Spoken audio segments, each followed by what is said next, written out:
Olá pessoal, tudo bem? Como é que vocês estão aí? Um prazer enorme poder ter esse espaço privilegiado de conversa com vocês todos os dias, né? Eu chamo isso aqui de mini cursos, né? Sempre reflexões importantes sobre o que está acontecendo no mundo, sobre mindset, né? Sobre pensamento, por aí vai. E eu queria continuar aquela nossa conversa de ontem, ou de anteontem, misturando as duas, dizendo para vocês, falando um pouquinho da minha libertação da mediocridade, né? Eu comecei a ser liberto de verdade por um processo que começou na literatura. Eu, quando era muito jovem ainda, fazendo faculdade de jornalismo no Rio de Janeiro com aquele calor de 40 graus comum, eu comecei a minha faculdade de jornalismo e pensei assim, queria fazer medicina e tal, tentei vestibular para medicina, mas na verdade depois eu descobri que eu queria ser um intelectual. Não que seja impossível ser médico, ser intelectual, mas eu queria atuar na área das artes, né? Atuar na área da cultura, do pensamento. E aí a minha esposa, ela na época namorada, né? A gente tinha 20 anos, né? Menos um pouco. Ela passou no vestibular para a Universidade Federal do Rio de Janeiro para a área de comunicação social, habilitação em produção editorial. E aí no ciclo básico, né, do curso de comunicação social, você tem disciplinas comuns para todos os cursos, né? Na Escola de Comunicação da UFRJ, onde ela estudou e eu estudei também. Curiosamente, tá? Que detalhe para vocês, eu e minha esposa Bárbara, nós estudamos juntos no colégio, nós estudamos a nossa vida inteira no mesmo colégio, o Instituto Gay-Lussac em Niterói, no Rio de Janeiro, desde o maternal até o terceiro ano do ensino médio, nós estudamos sempre lá, nós nos conhecemos no nono ano, começamos a namorar no final do segundo ano do ensino médio, passamos o terceiro ano inteiro como namorados no colégio e depois acabamos estudando juntos na universidade. Mas deixa eu voltar aqui explicando a situação, como é que foi. Ela passou no vestibular para comunicação e eu fui com ela assistir algumas aulas como ouvinte, né? Lá, faculdade pública é tudo bem. Você pode entrar na sala, assistir aula, ninguém vai falar nada, né? Então eu entrei, assisti as aulas, conversei com o professor, que era o professor Argolo, né? Porque as aulas que eu assisti. E aí eu estava assistindo as aulas lá com o professor Argolo e muito bem, muito interessante as aulas, gostei muito. E eu era a única pessoa, sem ser aluno, eu estava fazendo vestibular para medicina ainda, tentando, né? Sem ser aluno, eu era o aluno, o ouvinte, o aluno, que mais perguntava e que mais falava. Porque eu me interessava muito pelo tema e eu estava bem antenado, eu sabia o que ele estava falando, né? Então, a minha esposa falou, pô, você sabe mais que a galera aqui, né? Aí eu falei, eu gostei desse tipo de ambiente, desse tipo de assunto. Acho que eu vou fazer comunicação. Então aí eu tentei de novo um vestibular para medicina e para comunicação e para produção cultural na Universidade Federal Fluminense. Passei para produção cultural na Universidade Federal Fluminense, onde eu tive assim, eu não terminei o curso, eu interrompi o curso na metade, mas eu tive disciplinas maravilhosas de filosofia, disciplinas maravilhosas de arte também. E tive um professor chamado Renato, que eu esqueci o sobrenome dele, mas ele era arquiteto e dava aula de teoria da arte. Ele fez doutorado na Universidade do Texas, nos Estados Unidos, um cara muito qualificado, gostei demais, abriu a minha mente para a questão das artes. Mas aí eu passei para jornalismo, fui fazer jornalismo na Universidade Federal do Rio de Janeiro. E aí eu pensei, jornalista tem que ler, né? Jornalista precisa ser um bom leitor. E eu nunca tinha lido nenhum livro na minha vida. Vocês acreditam?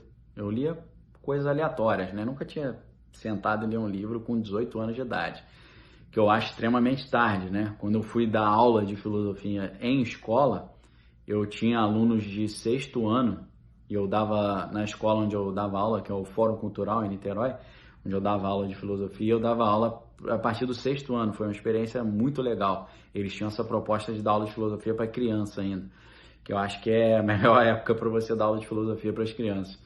E quando eu dei aula para essas crianças lá, eu vi crianças de 10 anos de idade, 9 anos, que liam em inglês, né? Vários livros. Então, eu com 18 anos nunca tinha lido nada, nem em português, eu estava bem preocupado. Só que aí, o que aconteceu? Eu olhei a estante lá de casa e a minha mãe, ela assinava o Clube do Livro, né? Então tinha alguns livros importantes lá, ainda que eu não entendesse muito bem o que estava acontecendo naquela época. Então na estante tinha Tolstói, né? Tinha Ana Karenina do Tolstói, tinha Crime e Castigo do Dostoiévski, tinha O Jogador do Dostoiévski, tinha Essa de Queiroz, tinha Machado de Assis, tinha tudo. E aí eu olhei assim, falei, pô, esses livros aqui são meio grandes, né? Guerra e Paz, do Tolstói, 2 volumes, cada um de 650 páginas. Falei, isso aqui tá meio agressivo para eu começar, né? Aí eu olhei Contos de Charles Dickens. Falei, contos é mais fácil, são histórias pequenas, vai ser mais fácil para eu entrar nesse mundo aí. Que sorte que eu dei, né? Ou devo agradecer a Deus dele ter me ajudado, de eu não ter começado a ler. A gente fala junk food, né? Fast food, junk food, comida lixo. Mas tem junk reading também, né? Livro junk, livro lixo. Ainda bem que eu não fui nisso. Eu comecei a ler o Charles Dickens, né? O Charles Dickens é de uma época antiga da Inglaterra, né? Uma Inglaterra século XIX, uma Inglaterra muito fria, né? Com muitos problemas sociais, muita pobreza. E o Charles Dickens é um cara que veio das classes inferiores, né? E aí ele, nos contos de Natal, por exemplo, os Christmas Carol, ele contava o frio, né? O frio londrino e tal. E aí eu fazia um estágio na própria faculdade e eu estudava de manhã, fazia o estágio à tarde, eu tinha um intervalo de almoço que eu ficava ali, né? Como eu nasci e morei quase minha vida toda em Niterói, depois que fui para São Paulo, né? Tô há 6 anos em São Paulo. Eu sempre morei em Niterói, estudava no Rio, né? Então não dava para eu almoçar em casa, né? O deslocamento era longo, né? 1h30 de ônibus para ir, 1h30 para voltar. Então eu ficava por lá mesmo, eu tinha um intervalo ali, né? De, sei lá, 1 da tarde até 2h30, 3 horas. Não tinha o que fazer, né? 2 horas parado, então eu almoçava, peguei esse livro, Contos do Charles Dickens, fui ler. E a biblioteca da faculdade, onde eu lia, era muito fria, porque apesar dos 40 graus do lado de fora do Rio de Janeiro, eles botavam o ar no máximo. E aí, o que aconteceu? Eu me transportei para dentro daquelas histórias, porque a biblioteca estava extremamente fria, e eu lendo uma história do inverno de Londres, eu me transportei para dentro das histórias muito profundas que tocam lá, né, no profundo da alma humana. Eu me apaixonei por tudo aquilo. Eu comecei a matar o estágio para ler, abandonei o estágio e comecei a ler desenfreadamente. Aquilo abriu minha mente, a minha cabeça. E eu tive a sorte de continuar nos grandes autores, né? Depois dos contos do Charles Dickens, eu fui ler o Grandes Esperanças do Charles Dickens, que está na lista de talvez 10 maiores obras da literatura universal, pelo menos na opinião do Harold Bloom, que é um dos maiores críticos literários do mundo, professor do Massachusetts Institute of Technology, é um cara que não é de linha esquerdista, né? Então, ele é até meio outsider por não ser adepto do socialismo, mas eu peguei a lista do Harold Bloom e fui lendo tudo, né? Então, eu comecei pelo Charles Dickens, depois eu peguei um outro livro menor do Dostoiévski, que é O Jogador, que é um livro extremamente interessante. Depois eu peguei um outro menorzinho, que é o Noites Brancas, do Dostoiévski. Depois eu já me senti preparado para embarcar no Crime e Castigo, né? Obra magnum opus, obra-prima do Dostoiévski. Foi uma experiência marcante, maravilhosa. E aí, galera, foi assim que eu comecei. Eu me apaixonei pela leitura e lendo esses grandes clássicos, a minha mente subiu de nível. E aí eu pensei, na literatura, eu já progredi. Eu não só comecei a ler, como eu comecei a ler os grandes, né? Eu ia comprar livros no sebo, né? Eu era um adolescente, né? Não tinha muito dinheiro à disposição, preferia gastar o meu dinheirinho nos sebos, né? Então eu frequentava muito os sebos de livro, tanto no centro de Niterói quanto no Rio. E aí os vendedores já falavam, pô, você só compra clássico, poxa. Falei, cara, o que adianta eu ler o Zé das Couves se eu não li o Shakespeare todo ainda? O que adianta eu ler eu tô falando Zé das Couves para não desmerecer ninguém, né? O que adianta eu ler o Zezinho se eu não conheço o Dostoiévski ainda, ou Charles Dickens, Thomas Mann? O que adianta? Para mim não adiantava nada. Eu teria que e pelos grandes. Por quê? Se um livro está fazendo sucesso há mais de 100 anos, ou mais de 500 anos, ou mais de 2.000 anos, ou mais de 6.000 anos, como é o Ketuvim, né? O Tanakh, que é a Torá, Nevi'im e Ketuvim, em hebraico, né? A lei, os profetas e os escritos. Se a Bíblia e os grandes clássicos estão aí até hoje fazendo sucesso, é porque eles têm alguma coisa que transcende o tempo. E aí, pessoal, isso abriu a minha mente. Eu comecei a entender o que era o mundo da literatura, a profundidade, né? O estilo dos bons escritores e a qualidade daquele material. Fiquei apaixonado, fiquei viciado, sou viciado até hoje. Eu não escolho outro termo, eu falo viciado mesmo. Só que eu pensei, eu já evoluí na leitura e na música.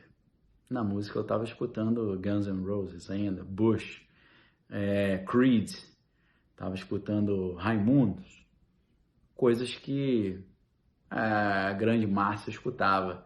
E eu pensei, será que algum dia eu vou conseguir ouvir música erudita? Será que algum dia eu vou conseguir gostar de jazz? Será que algum dia eu vou conseguir escutar música instrumental? Porque eu não conhecia, eu não extraía prazer, nem conhecia nada disso. E aí eu vou dizer para vocês que da literatura eu fui para o cinema, do cinema para as artes, para abrir a minha mente nessas áreas. E a última área que eu consegui abrir a minha mente foi a música. E eu vou explicar para vocês como é que eu fiz isso no vídeo de amanhã, tá bom, galera? Desculpa fazer essa covardia com vocês, é porque o IGTV, se o vídeo ficar grande, ele bloqueia o vídeo, tá? Então já tá com quase 12 minutos, se eu for começar essa história agora, vai bater 15 minutos, ele só aceita 15 minutos, então vou parar por aqui, vou deixar para vocês cenas do próximo capítulo, tá bom? Como é que eu consegui romper a mediocridade na música.